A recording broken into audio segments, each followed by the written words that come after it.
Welcome to news alerts. భారత star athlete Neeraj Chopra వరుసగా 2 Olympics లోనూ చరిత్ర సృష్టించాడు. పారిస్ ఒలింపిక్స్ 2024లో పురుషుల జావెలిన్ తో ఈవెంట్ లో రజతాన్ని ముద్దాడాడు. సీజన్ బ్రష్ తో 89.45 మీటర్లు విసిరి సత్తా చాటాడు. కాగా అనూహ్య రీతిలో పాకిస్తాన్ కు చెందిన అర్షద్ నదీం ఈ ఈవెంట్ లో స్వర్ణం గెలిచి రికార్డు సృష్టించారు. ఒలింపిక్ రికార్డు 90.57 మీటర్లు కాగా 92.97 మీటర్ల దూరం విసిరి చరిత్ర తిరగరాశాడు. దీంతో రెండో స్థానంలో నీరజ్ చోప్రా రజతంతో సరిపెట్టుకోవాల్సి వచ్చింది. కాగా పారిస్ ఒలింపిక్స్ లో రజతం సాధించడం ద్వారా నీరజ్ చోప్రా తన పేరుని చిరస్థాయిగా నిలిచిపోయేలా చేసుకున్నాడు. దేశానికి స్వాతంత్ర్యం వచ్చిన తరువాత 2 పతకాలు గెలుచుకున్న తొలి భారతీయ ట్రాక్ అండ్ ఫీల్డ్ అథ్లెట్ గా చరిత్రకెక్కాడు. క్వాలిఫైర్ రౌండ్ లో 89.34 మీటర్లతో విసిరి ఫైనల్లోకి ప్రవేశించాడు. అయితే ఫైనల్లో మొదటి ప్రయత్నంలోనే ఫౌల్ కావడంతో నీరజ్ చోప్రాకు ఆశించిన ఆరంభం దక్కలేదు. అయితే తర్వాత త్రోకి అద్భుతంగా పుంజుకుని బల్లెని ఏకంగా 89.34 మీటర్ల దూరం విసిరారు. అయితే అంతకంటే ముందే పాకిస్తాన్ అథ్లెట్ అర్షద్ నదీం 92.97 మీటర్లతో విసిరాడు. చోప్రా మరింత ఉత్తమ ప్రదర్శన ఇచ్చేందుకు ప్రయత్నించినా సాధ్యపడలేదు.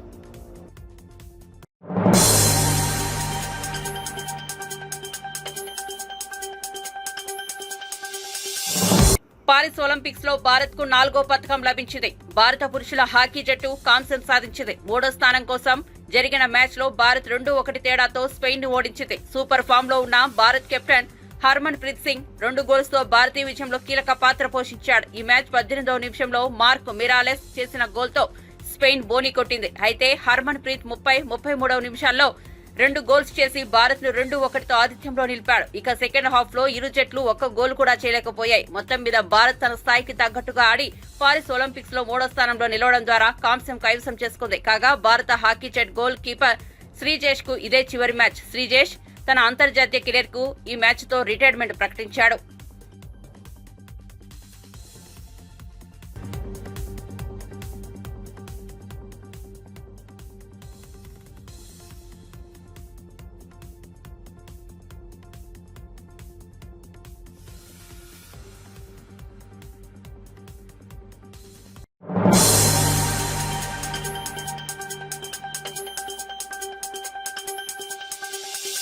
కేరళలోని వాయనాడ్ జిల్లాలో ప్రకృతి ప్రకోపం కారణంగా 400 మందికి పైగా మృత్యువాత పడడం తెలిసిందే. వాయనాడ్ జిల్లాలోని పలు ప్రాంతాల్లో కొండ చర్యలు వీగిపడిన ఘటనలో వందలాది మంది గల్లంతు కావడం అందరినీ కదిలించిందే.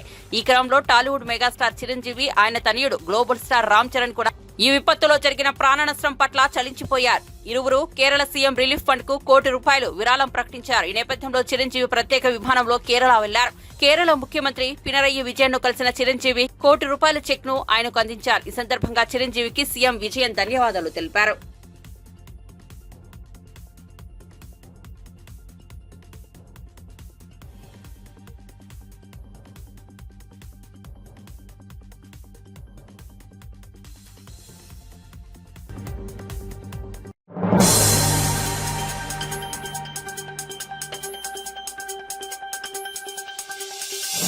మేడిగడ్డ ప్రాజెక్టుతో పాటు సుంకిశాల పాపం బీఆర్ఎస్ దేనని తెలంగాణ ఉప ముఖ్యమంత్రి మల్లుబట్టి విక్రమార్క ఆరోపించారు. ఆ నెపం వేరొకరి మీద వేయడం దారుణమని మండిపడ్డారు. బీఆర్ఎస్ హయాం దాటి ప్రాజెక్టు డిజైన్లు లోపభూయిష్టంగా ఉన్నాయని వ్యాఖ్యానించారు. నాసిరకమైన కట్టడం, డిజైన్ లోపం కారణంగానే 2021లో బీఆర్ఎస్ హయాంలో చేపట్టిన సుంకిశాల రిటైనింగ్ వాల్ కూలిందని తెలిపారు. కూలీ గోడలు కట్టించి మరొకరిపై బురద చల్లేందుకు యత్నిస్తున్నారని ఆగ్రహం వ్యక్తం చేశారు. డిప్యూటీ సీఎం బట్టి విక్రమార్క తమ తప్పిదాలు, పాపాలను మరొకరిపై రుద్దేందుకు ప్రయత్నిస్తున్నారని ధ్వజమెత్తారు. 2021లో చేపట్టిన సుంకిశాల ప్రాజెక్టు గోడ కూలిందని, సాగర్లో నీళ్లు వచ్చినందునే గోడ కూలిందని ఆరోపిస్తున్నారని బట్టి తెలిపారు. చాలా ప్రమాదం జరిగేట్టుగా ఈ ప్రభుత్వం కట్టిస్తూ ఉందని అర్థం వచ్చేటట్టుగా వారు చాలా స్పష్టంగా ఒక కథని అల్లి వండి వార్చారు దీంట్లో. సరే, సంతోషం. మేము ఇంతకాలం మీరు గొప్పగా చెప్పుకునేటువంటి కాళేశ్వరం ప్రాజెక్టుకు సంబంధించిన మేడిగడ్డ, అన్నారం, సుందెళ్ళకే క్వాలిటీ లేనటువంటి పనులు పరిమితం అయ్యాయేమో, మిగతా బాగానే ఉన్నాయో అనుకున్నాం. ఈ దెబ్బతో కేవలం మేడిగడ్డ, అన్నారం, సుందెళ్ళే కాదు, మీరు కృష్ణానదిని కూడా వదిలిపెట్టలేదనేది దీని ద్వారా స్పష్టంగా అర్థం అవుతాం. గోదావరిలో కట్టే వాటిని గోదావరి ఒక్కదాన్నే ఖతం చేశారనుకున్నాం. ఇప్పుడు కృష్ణానదిని కూడా వదిలిపెట్టలేదు అనేది అంటే మీరు ఈ రాష్ట్రంలో దేన్ని వదిలిపెట్టలే. ఈ సుంకిశాల ప్రాజెక్టు జూలై 2021 నాడు ఆనాటి బీఆర్ఎస్ ప్రభుత్వం అలియాస్ మీ హయాంలో 11/6/2021 నాడు అగ్రిమెంట్ చేసి రిజర్వాయర్ సైడ్ వాల్ని జూలై 2023 టన్నెల్ సైడ్ వరకు పూర్తి చేశారు. అంటే వాళ్ళ కూలింది వారు కట్టించినటువంటి వాలే. సాగర్లో నీళ్ళు వచ్చాయట, నీళ్ళు సాగర్లో నీళ్ళు రాకపోతే ఏమొస్తుందండి? సాగర్ కట్టిందే నీళ్ల కోసం. ఆ నీళ్లలోంచే కదా పంప్ హౌస్ కట్టి నీళ్ళు తెచ్చుకుందామని, డ్రింకింగ్ వాటర్ తెచ్చుకుందాం. వాటన్నిటిని దృష్టిలో పెట్టుకునే కదా మీరు డిజైన్ చేసి కట్టాల్సింది. అంటే మీ డిజైన్లు ఎంత లోపభూయిష్టంగా ఉన్నాయో దీని ద్వారా చాలా స్పష్టంగా అర్థమవుతుంది. మీ కట్టడాలు, మీ డిజైన్లు, మీ ఎగ్జిక్యూషను, మీ పాలన ఏ రకంగా ఉన్నాయో స్పష్టంగా అర్థం అవుతూ ఉంది. ఏదో మీ పేపర్లో చుంకిశాల గోడ నిట్ట నిలులా కూలింది, కాంగ్రెస్ ప్రభుత్వం రాగానే ఇవ ఇట్లా కట్టి ఇట్లా కూల్చారని చెప్పడం కోసం, ఏదో ప్రయత్నం చేయడం కోసం దీంట్లో వార్త వండి మార్చారు. కానీ ఇది మేము కట్టింది కాదు, కట్టించింది కాదు, మా హ్యాంలో మొదలుపెట్టింది కాదు. సవర పుణ్యమే ఇది కూడా. ఆ గోదావరి మేడిగడ్డ పాపంతో పాటు ఈ పాపం కూడా మీదే. రాష్ట్ర ప్రజల సొమ్ముని, ధనాన్ని ఏ రకంగా నష్టపోయేటట్టు చేశారో వీటిని చూస్తూ ఉంటే అర్థమవుతాం. ఇంకా చాలా గొప్పగా ఒళ్ళు గగురు పొడిచే వీడియో కోసం క్యూఆర్ కోడ్ స్కాన్ చేయండి. ఒళ్ళు గగురు పొడిచే విధంగా కూలిపోయే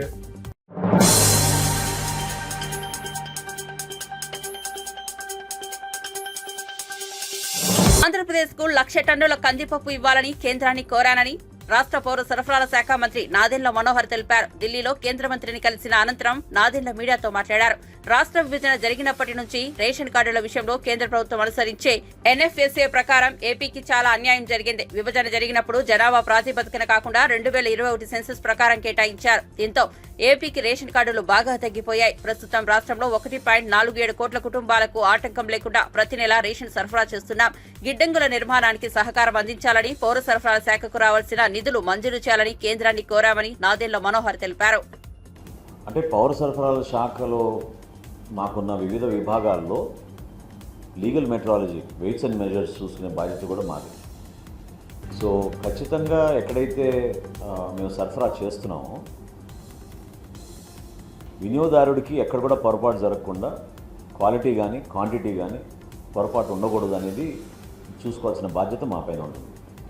సో కొన్ని తనిఖీలు చేసినప్పుడు 251 మండల్ లెవెల్ స్టాక్ పాయింట్ తనిఖీ చేశాం. 251 లెవెల్ మండల్ స్టాక్ పాయింట్లో మాకు కొన్ని సరుకుల్లో తేడా కనపడినప్పుడు కందిపప్పులో కానివ్వండి, పంచదారలో కానివ్వండి, అదేవిధంగా రాగిలో కానివ్వండి, రాగితో పాటు బెల్లం కూడా సరఫరా చేసే కొన్ని సంస్థలపైన, అదేవిధంగా పామాయిల్ సరఫరా చేసే సంస్థలపైన వీటన్నిటిని కూడా సమగ్రంగా విచారించి అన్ని చోట్ల ఇన్స్పెక్ట్ చేయించి ఎవరైతే ఇటువంటి కార్యక్రమంలో పాల్గొన్నారో వాళ్ళపైన యాక్షన్ తీసుకునేటట్టు కేసులు కూడా బుక్ చేశాం. సో ఆ పొరపాటు ఇంకొకసారి పౌర సరఫరా శాఖ ద్వారా ఎక్కడ కూడా జరగకుండా వినియోగదారుడికి ఉపయోగపడే విధంగా చాలా స్పష్టమైన ప్రణాళికతోటి ముందుకెళ్తున్నాం. అది మేము చేసి చూపిస్తాం రాబోయే రోజుల్లో. తప్పకుండా అది ఒక నమ్మకంతో ప్రజలు మా దగ్గరికి వచ్చినప్పుడు ఆ నమ్మకం నిలబెట్టుకునే విధంగా మేము ఒక యాక్షన్ ప్లాన్ రెడీ చేసుకున్నాం. తప్పకుండా చేస్తాం.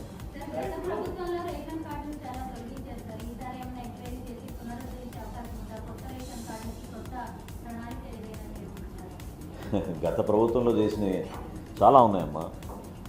రేషన్ కార్డులు తొలగించారు. ఎవరైతే అర్హత ఉన్న లబ్ధిదారులు ఉన్నారో వాళ్ళకి ఆ అర్హత కలగకుండా చేశారు. మేము ఆల్రెడీ ఇనిషియేట్ చేసాం, కొత్త రేషన్ కార్డు డిజైన్ చేస్తున్నాం. ఆ కొత్త రేషన్ కార్డు డిజైన్ అవ్వగానే ముందుగా ఎవరైతే వివాహం చేసుకుని పాపం 2 కుటుంబాల నుంచి వచ్చిన వ్యక్తులు ఒక రేషన్ కార్డులో ఉండాలని కోరుకుంటారో వాళ్ళకు ఆ వెసులుబాటు కల్పించే విధంగా త్వరలోనే ఒక కార్యక్రమం చేపట్టబోతున్నాం రాష్ట్ర వ్యాప్తంగా. సో కొత్త రేషన్ కార్డులు జారీ డెఫినెట్గా చేస్తాం. వీటితో పాటు మీకు గుర్తు చేయాల్సిన బాధ్యత నాకు ఎందుకు ఉందంటే, పౌర సరఫరాల శాఖలో దాదాపు 40,000 కోట్ల రూపాయలు అప్పులు చేసి ఈ ప్రభుత్వం వెళ్ళిపోయింది, గత ప్రభుత్వం. 5 సంవత్సరాలు 40,000 కోట్ల రూపాయలు. అందులో ఇంకా ఆశ్చర్యకరమైన విషయం ఏంటంటే ధాన్యం కొనుగోలు చేసి రైతులకి 1,674 కోట్ల రూపాయలు బకాయిలు చేసి వెళ్ళిపోయారు. రైతాంగానికి చాలా నష్టం కలిగించారు గత 5 సంవత్సరాలు. ధాన్యం కొనుగోలు విషయంలో మీ అందరికీ తెలిసి ఎన్ని అవకతవకలు జరిగినాయో.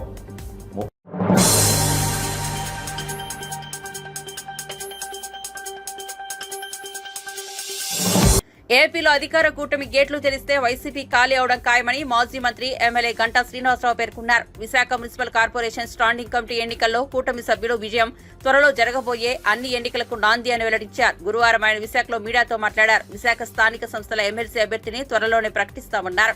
వైఎస్ జగన్ పులివెందుల ఎమ్మెల్యే మాత్రమేనని ప్రతిపక్ష నేత కాదని స్పష్టం చేశారు. అప్పట్లో ప్రతిపక్ష నేతగా ఉన్న చంద్రబాబును జగన్ హేళన చేశారని 23 మంది టీడీపీ ఎమ్మెల్యేలతో కొంతమందిని లాగేస్తే ప్రతిపక్ష నేత హోదా పోతుందని జగన్ అనలేదా అని ప్రశ్నించారు.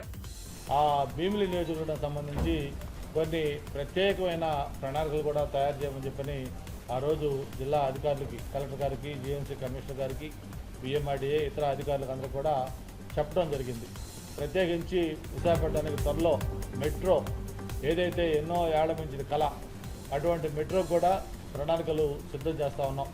త్వరలోనే మెట్రో రాబోతూ ఉంది. దాంతోపాటు ఒక 12 ఫ్లైఓవర్స్ నగరానికి ఈరోజు ప్రధానమైన సమస్య ట్రాఫిక్ సమస్య. దాని మీద కూడా ఈరోజు కన్సల్టెంట్లు స్టడీ చేశారు. ఎక్కడెక్కడ ఈ ట్రాఫిక్ ఎక్కువగా ఉంటుంది ఆ జంక్షన్స్ ఐడెంటిఫై చేసి ఇవన్నీ కూడా ఫ్లైఓవర్స్కి. దాంతోపాటు భోగాపురం ఎయిర్పోర్ట్కి ఫేజ్ 1 మొత్తం విశాఖపట్నం నుంచి అక్కడి దాకా కూడా ఒక ఎలివేటెడ్ ఎక్స్ప్రెస్ హైవే ఇది ఒకటి చేయాలనేది. దాంతోపాటు ప్రధానంగా బీచ్ రోడ్డు విశాఖపట్నం నుంచి భోగాపురం దాకా కూడా beach road 6 lanes beach road చేసి దాన్ని ఒకటి డెవలప్ చేయాలి. అయితే ఇక్కడ ప్రధానంగా మనం చూస్తే ఏదైతే 2019-24 మధ్య వైఎస్ఆర్ పార్టీకి సంబంధించి ఇక్కడ ఉన్న నాయకులు ఆ రోజు ఇన్ఛార్జీలకు కానీ లేకపోతే ముఖ్య నాయకులుగా ఉన్న వాళ్ళు ఈ విశాఖపట్నం పట్ల పూర్తిగా నిర్లక్ష్యం వహించి ఏదో పేరుకి విశాఖపట్నం రాజధాని అన్నారు కానీ ఒక్కటంటే ఒక్క అభివృద్ధి కార్యక్రమం చేయాల. ఒక ఇటుకరాయి తీసి ఈ పక్క నుంచి పక్క పట్ల, ఒక తట్టెడ మట్టి ఇక్కడి నుంచి అక్కడికి వెళ్ళా.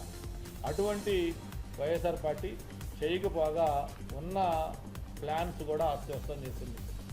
ఆ రోజు ఇన్ఛార్జ్గా ఉన్న వ్యక్తి ఏదైతే మాస్టర్ ప్లాన్ రోడ్స్ అవన్నీ కూడా వాళ్ళకు అనుకూలంగా వాళ్ళకి ఎక్కడైతే భూములు తీసుకున్నారో అటువంటి చోట్ల వాళ్ళకి బెనిఫిట్ అయ్యే విధంగా ఆ మాస్టర్ ప్లాన్ కూడా అనకొండలాగా మెలుకలు తిప్పుతూ దాన్ని వాళ్ళకి ఇష్టం వచ్చినట్టు ఏదైతే అధికారులు అంత ముందు తయారు చేశారో ఆ మాస్టర్ ప్లాన్ అంతా కూడా వాళ్ళ ఇష్టానుసారం దాన్ని మార్చేసి దాన్ని అస్తవ్యస్తం చేసి దాన్ని చేయడం జరిగింది. అందుకే మన అధికారులు కూడా ముఖ్యమంత్రి గారితో పాటు అందరూ చెప్పడం జరిగింది. త్వరలో ఏదైతే ఈ విశాఖపట్నం మాస్టర్ ప్లాన్స్ ఉన్నాయో అవన్నీ కూడా మళ్ళీ స్టడీ చేసి వాటిని అన్నీ కూడా సరి చేసి కొత్త మాస్టర్ ప్లాన్స్ మళ్ళీ తయారు చేయబోతా ఉన్నాం. ఆ మాస్టర్ ప్లాన్స్ కూడా దాంట్లో ప్రధానంగా చాలా చోట్ల రోడ్లు వైండింగ్ చేయాలి. ముఖ్యంగా నేను రిప్రజెంట్ చేస్తున్న భీమిలి నియోజకవర్గం ఉంది. భీమిలి నియోజకవర్గం భీమిలి అంటే ఈరోజు ఆంధ్రప్రదేశ్లోనే ఒక ప్రత్యేకమైన గుర్తింపు ఉంది. కానీ అక్కడ వాస్తవం మీరు చూస్తే చాలా ఇబ్బందులు ఉన్నాయి. కాబట్టి మొన్న కూడా నేను అక్కడ జోనల్ కమిషనర్ ఆఫీస్ ఓపెనింగ్ అప్పుడు కూడా చెప్పడం జరిగింది. భీమిలికి సంబంధించిన ప్రధాన రహదారులు వైండింగ్ కూడా చేయబోతా ఉన్నాం. అలాగే భీమిలి బీచ్ రోడ్డు వైండింగ్ చేయబోతా ఉన్నాం. అయితే ఇక్కడ ప్రజలు దీని మీద కొంత రాజకీయం చేసి వైండింగ్ చేస్తే కొంతమందికి నష్టం జరుగుద్ది, వాళ్ళ ఏదో షాప్ పోతుంది, లేకపోతే వాళ్ళ నివాసం పోతుంది, ఇవన్నీ చెప్పి కొంత ఇబ్బంది.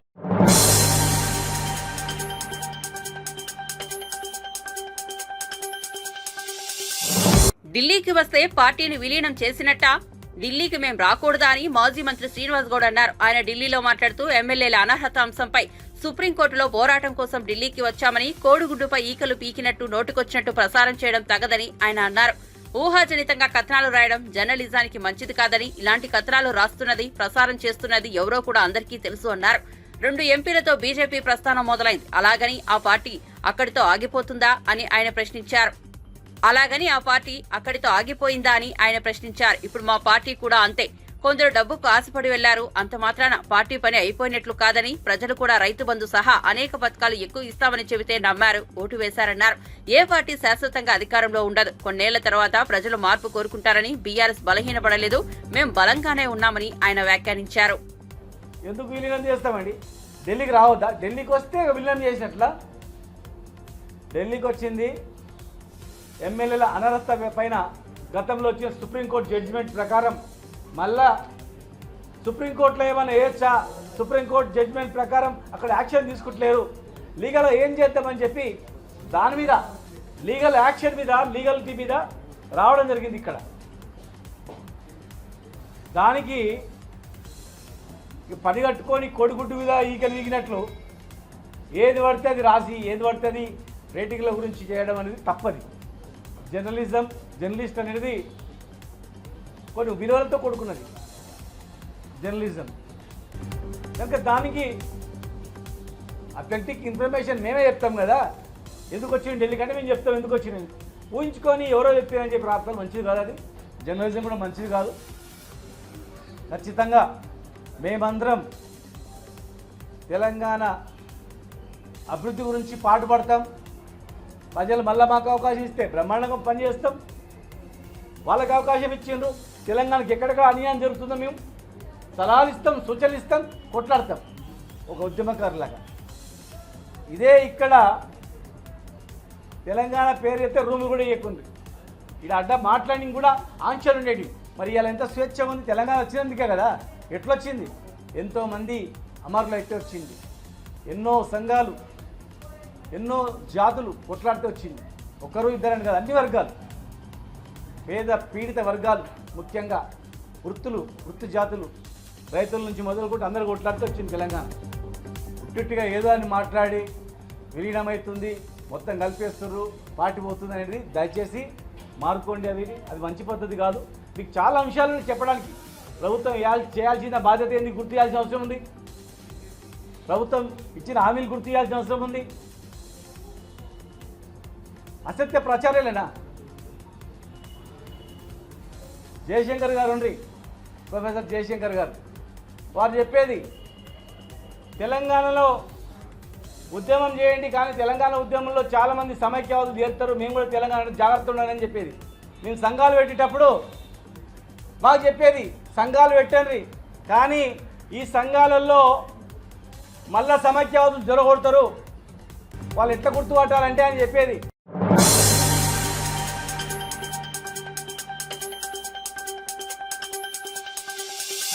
హెచ్ఎంసీ చేస్తున్న జీఐఎస్ సర్వే ద్వారా ఎలాంటి ఆస్తి పన్ను పెంపు ఉండకూడదని కమిషనర్ ఆమ్రపాలి స్పష్టం చేశారు. దేశానికి మోడల్ గా నగరాన్ని తీర్చిదిద్దేందుకు ప్రయోగాత్మకంగా ఈ సర్వే చేస్తున్నట్లు వివరించారు. జీఐఎస్ డ్రోన్ సర్వేను 6 నెలల్లో పూర్తి చేయాలనే లక్ష్యంతో పనిచేస్తున్నట్లు తెలిపిన ఆమ్రపాలి సర్వే ఉద్దేశాన్ని సొంత అనుభవాలతో వివరించి నగర ప్రజలకు అవగాహన కల్పిస్తున్నారు. Buildings, all the land, roads అన్ని ఫోటోగ్రాఫ్ అయ్యి మ్యాప్ అవుతాయి. దీంతో మనకి high quality photos we get of what is happening in the city. దీని ముందు మేము ఆల్రెడీ ఫుల్ సిటీది శాటిలైట్వి high resolution maps already procure చేసి పెట్టుకున్నాం. సో ఈ శాటిలైట్ మ్యాప్స్, ఈ మ్యాప్స్ ఓవర్లే చేసినప్పుడు మనకి రఫ్గా లొకేషన్గాతో పాటు ఎగ్జాక్ట్ లొకేషన్, ఏ బిల్డింగ్ ఎక్కడుంది, ఏ రోడ్ ఎక్కడుంది, ఇవన్నీ we will get information. So once this is done, ground truthing అనేది next step, which means that actually ground మీదకి వెళ్ళి ఇది ఎంత ఉంది, ఇది కరెక్టేనా, ఇది ఎవరిది అనే ఎక్సర్సైజ్ చేస్తాం. సో ఈ ఎక్సర్సైజ్ చేసినందుకు బెనిఫిట్స్ ఏంటి అంటే, ఫస్ట్ ఆఫ్ ఆల్ ఇప్పుడు జిహెచ్ఎంసీలో ఎన్ని రోడ్స్ ఉన్నాయి అనే క్వశ్చన్ నేను అడిగాను అనుకోండి. ఇప్పుడు నేను కొత్తగా కమిషనర్ అయ్యాను, 1 month అయింది. ఇప్పుడు నేను అడుగుతాను మా వాళ్ళని, జిహెచ్ఎంసీలో ఎన్ని రోడ్స్ ఉన్నాయండి అంటే, it is an almost impossible question to answer, because అన్ని రోడ్స్ ఒక బాడీయే చూడదు. There is national highways, there is R&B, there is municipal roads. మున్సిపల్లో కూడా CRMP రోడ్స్ ఉన్నాయి, చిన్న రోడ్స్ ఉన్నాయి, కాలనీ రోడ్స్ ఉన్నాయి. Then if I want to know ఈ road ఎప్పుడు లాస్ట్ టైం లే చేశారు, ఎప్పుడు బ్లాక్ టాప్ చేశారు, లేకపోతే CC ఎప్పుడు చేశారు, ఈ జంక్షన్ రిపేర్ చేసి ఎన్ని సంవత్సరాలు అయింది అంటే, అది కూడా ఒక పెద్ద ఎత్తుకొని ఫైల్ ఎత్తుకొని సర్చ్ చేసుకొని చేస్తే అప్పుడు maybe we will get some idea. But eventually ఈ రోజు కాకపోతే ఇంకో 2-3 సంవత్సరాల తర్వాత అన్నా we should be in a place where we should know exactly every road, each road ki oka unique ID undali, each road ki oka unique location undali, aa road ki oka digital record undali, which means that ee road eppudu esaru, enta mani spend ayindi, evaru aa contractor, so that manam important roads lepothe high use roads ki every 2 years or every 1 year or whatever be the standards దాని ప్రకారం వేసుకుంటూ ఉండొచ్చు. లేదంటే కొన్ని roads bar వేసిందే AC ఏం లేకుండా డబ్బులు తీసుకుంటుంటే we will be able to catch them. Right now there is no way of knowing anything. I don't know what's happening. Proposal వస్తుంది, లార్జ్లీ చూసి ఓకే అనుకొని ఇచ్చేయటమే. సో ఇది ఒక system we'll be able to build. Secondly బిల్డింగ్స్లో buildings కన్నా ముందు I tell you assets, government assets, lakes, parks, government lands. Already ఇప్పుడు మనకి లార్జ్లీ లేక్స్ అయితే సమ్ కైండ్ ఆఫ్ బౌండరీ ఉంది కాబట్టి ఆల్రెడీ మీరు ముందు కూడా చూసుంటారు. ఈవిడిఎం వాళ్ళు and variety of people have shown how lakes have been shrinking. How can they do it? Because we have satellite images of last 20 years లో satellite images ఉన్నాయి కాబట్టి 10-15 years we can see satellite imagery నుంచి shrink అవుతూ ఉంటే ఒకప్పుడు ఇంతుంది ఇప్పుడు ఇంతుంది అని. అలాగే మన గవర్నమెంట్ అసెట్స్ కూడా జియో ఫెన్స్ అయ్యి ఉంటే విచ్ మీన్స్ దట్ వాటి జియో కోఆర్డినేట్స్ చుట్టూరు ఉంటే we will be able to tell ఈ రోజు రేపు once I have this boundary somebody encroaches dispute వస్తే I can pull out my record and సే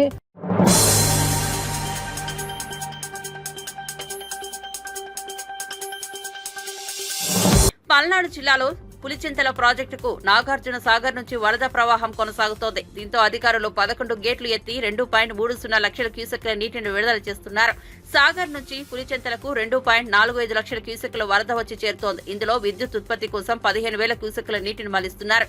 మిగతా నీటిని గేట్లు ఎత్తి ప్రకాశం బ్యారేజీకి పంపిస్తున్నారు. జలాశయం పూర్తి నీటి నిల్వ సామర్థ్యం 45.77 టీఎంసీలు కాగా ప్రస్తుత నీటి నిల్వ 31.89 టీఎంసీలుగా నమోదైంది. వరద వస్తుండటంతో నీటి మట్టాల్ని అలాగే కొనసాగిస్తూ వరద నీటిని వచ్చినట్లు దిగువకు పంపిస్తున్నారు. వరద తగ్గుముఖం పట్టాక ప్రాజెక్టుని పూర్తి స్థాయిలో నింపనున్నట్లు అధికారులు తెలిపారు.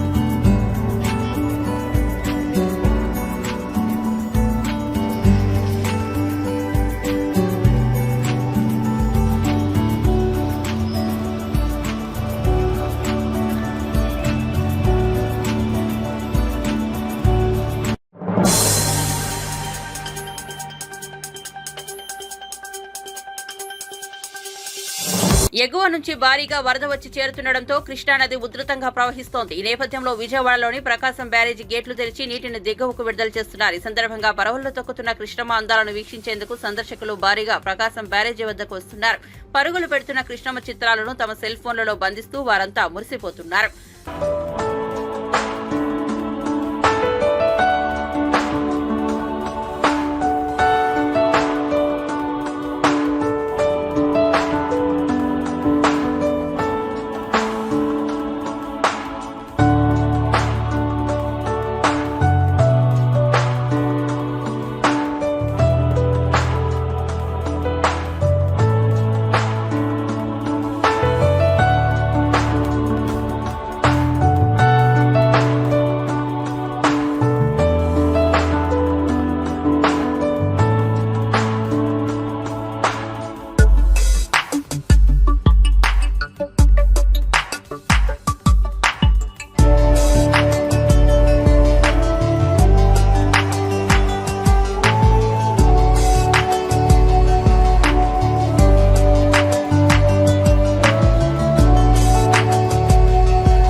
తూర్పుగోదావరి జిల్లా కొవ్వూరు మండలం కుమారదేవం గ్రామంలో సినిమా చెట్టుగా పేరుంది. ఇటీవల నేల కొరిగిన భారీ వృక్ష రాజాని సీనియర్ సినీ దర్శకుడు వంశీ సందర్శించారు. ఈ చెట్టు వద్దే 18 సినిమాలకు పైగా షూటింగులు చేసి ఎన్నో హిట్లు అందుకున్నారని ఆయన తెలిపారు. ఈ సినిమా చెట్టుతో తనకు తీరని అనుబంధం ఉందని గుర్తు చేసుకున్నారు. ఈ వృక్షరాజం మళ్లీ చిగురించాలని ఆశాభావం వ్యక్తం చేశారు. సినిమా చెట్టుతో కుమారదేవం గ్రామానికి ఎనలేని గుర్తింపు లభించిందని వంశీ చెప్పారు. హఠాత్తుగా సినిమా చెట్టు నేల కొరగడం పట్ల ఆయన తీవ్ర ఆవేదన వ్యక్తం చేశారు. ఈ సందర్భంగా చెట్టు వద్దకు చేరుకున్న రోటరీ క్లబ్ రాజమహేంద్రవరం ఐకాన్ సంస్థ అధ్యక్షుడు ఇమ్మని వెంకట్ మాట్లాడుతూ ప్రకృతిపై ఉన్న ప్రేమతో తాము అత్యంత వయసు కలిగిన చెట్లను బ్రతికించే ప్రయత్నం చేసే ప్రయోగాల్లో 15 చెట్లను పునరుద్ధరించామన్నారు. కుమారదేవంలో 150 సంవత్సరాలకు పైగా వయసు కలిగిన నిద్ర గన్నేరు చెట్టును మళ్లీ పునరుద్ధరించేలా కృషి చేస్తామన్నారు. ఈ ఊరికి కళ ఇదండి. ఆ తర్వాత ఇంకో మాట, ఈ చెట్టు కారణంగా ఈ ఊరు అంత పాపులర్ అయిందో తెలుసా? ఈ 3-4 రోజుల్లో, ఈ 3-4 రోజుల్లో అండి ఒక యథార్థం చెప్తాను సార్. నా తల్లి చనిపోయినప్పుడు కూడా అన్ని మెసేజ్లు రాలేదండి. ఈ చెట్టు గురించి వచ్చింది. అంటే నాకు అంత ఇష్టం వచ్చేసింది. కిందకు వచ్చి ఇక్కడ భోజనాలు చేసేవాళ్ళం. పార్టీలు ఒకటి రెండు కాదు, మా విజయవాడకి అయితే ఆ మెట్ల దగ్గర కూర్చొని నేను మధ్యాహ్నం ప్లేట్ లో నా చిన్నప్పటి నుంచి చెట్టు తెలుసండి. నాకు ఏ వయసు అనేది చెప్పలేను. నేను పట్టిసీమ గుడి చూద్దామని వెళుతూ దారిలో ఈ చెట్టు కనిపించింది కుడి పక్కన. అయితే మళ్ళీ వచ్చినప్పుడు చూద్దాము, నన్ను తీసుకెళ్తాను, రాజదూత్ బండిలో తీసుకెళ్తాను, మంచి గొడవ చేస్తున్నాడు, వెళదాం పద. తిరిగి వచ్చేటప్పటికి చలిగా ఉందండి, శీతాకాలం. ఇక్కడ మంట వెళ్తుంది, బాగానే ఉంది. ఇక్కడ చలి కాచుకుందాం అంటే అది శవం కాలుతుంది ఆ పక్కనే. కంగారు పడిపోయి వచ్చేసి మోటార్ సైకిల్కి బయలుదేరి వచ్చాం. ఆనాటి నుంచి ఈ చెట్టుతో నాకు చాలా జ్ఞాపకాలు ఉన్నాయండి. 1-2 కాదు, చెప్పడం కష్టం అండి. అది జ్ఞాపకాలు. ప్రతి సినిమాలో ఈ గోదావరిని నేను షూట్ చేస్తే ఈ చెట్టు తప్పనిసరిగా నేను ఈ చెట్టు షాట్ ఉండి తీరద్దండి. చాలా పాటలు అయితే ఏమైతే. అలాగే నేను కథలు రాస్తుంటానండి. ఆ కథలో ఈ కుమారదేవం, ఈ చెట్టు, ముఖ్యంగా గోకులంలో రాధ అని ఒక నవల రాశానండి. ఆ నవల్లో ప్రధానమైన బ్యాక్గ్రౌండ్ ఈ చెట్టు అండి, కుమారదేవం ఊరండి, హీరోయిన్ ఈ ఊరు అనమాట అండి. ఇలాగా మొత్తం ఈ బెల్ట్ లో ఈ చెట్టుతో నాకు ఉన్న అనుబంధం, నాకు ఇష్టం. ఈ గోదావరితో ఎంత ఉందో ఈ చెట్టుతో అంతా ఉంది. ఈ చెట్టు నిలబడిన తర్వాత మళ్ళీ ఏమన్నా ఇక్కడ సినిమా తీసుకున్నారు ప్లానింగ్? 80% ఈ చెట్టు నిలబడాలండి, అది నా కోరిక. ఈ ఊరికి ఇంత పేరు రావడం కారణం ఈ చెట్టు అండి. ఈ 2-3 రోజులుగా కుమారదేవం చెట్టు అని ఎన్ని మ్యాగజైన్స్ లో, ఎన్ని టీవీ ఛానల్స్ లో వచ్చిందంటే ఈ ఊరికి ఆ పేరు తెచ్చిపెట్టిందండి ఈ మహాతల్లి. అంతే, అంతకుమించి ఇంకేం లేదండి. ఈ చెట్టు మళ్ళీ బతకాలండి, నిలబడాలి. నేను మళ్ళీ ఇక్కడే ఈసారి చాలా ఎక్కువ సినిమా లెంగ్త్ ఇక్కడ తీయాలని నేను కోరుకుంటున్నాను సార్. మేము ఇప్పుడు దాకా ఒక 15 చెట్లని, ఏజ్ ఓల్డ్ చెట్లని, 100 సంవత్సరాల పైన చెట్లని ఒక చోట నుంచి ఇంకో చోటకి మార్చామండి. దీనికి స్పెషల్ ట్రీట్మెంట్ ఉంటుందండి. వేళ్ళకి కట్ చేసి వేళ్ళకి స్పెషల్ కెమికల్ ట్రీట్మెంట్ ఇచ్చి, దుర్గా ప్రసాద్ గారు వీరు మాకు ఎక్స్పర్ట్ అండి. మా క్లబ్ లో, మాది rotary club of Rajamahendravaram icons అండి. ఇది ఓన్లీ ఎన్వైరన్మెంట్ మీద ప్రేమతో మేము చేస్తున్నామండి. దీనికి ఇప్పుడు మేము దీనికి చేసేది ఏంటంటే, ముందు బ్రాంచెస్, పెద్ద బ్రాంచెస్ ని కట్ చేసేసి వేళ్ళకి ట్రీట్మెంట్ చేసి 2 విడిపోయిన చెట్టుని నుంచోపెట్టి క్రేన్ తో, ఆ తర్వాత దానికి రివిటింగ్ చేసి ఆ చెట్టుకి మళ్ళీ కొత్త వేరు వచ్చేలాగా ట్రీట్మెంట్ ఇస్తామండి. ఈ ప్రాసెస్ మొత్తం 45 నుంచి 60 డేస్ పడుతుందండి. ఈ 60 డేస్ పెట్టాక ఈ చెట్టు యాజ్ ఇట్ ఈస్ గా బతుకుతుందండి, అందులో డౌట్ అక్కర్లేదండి. Thank you.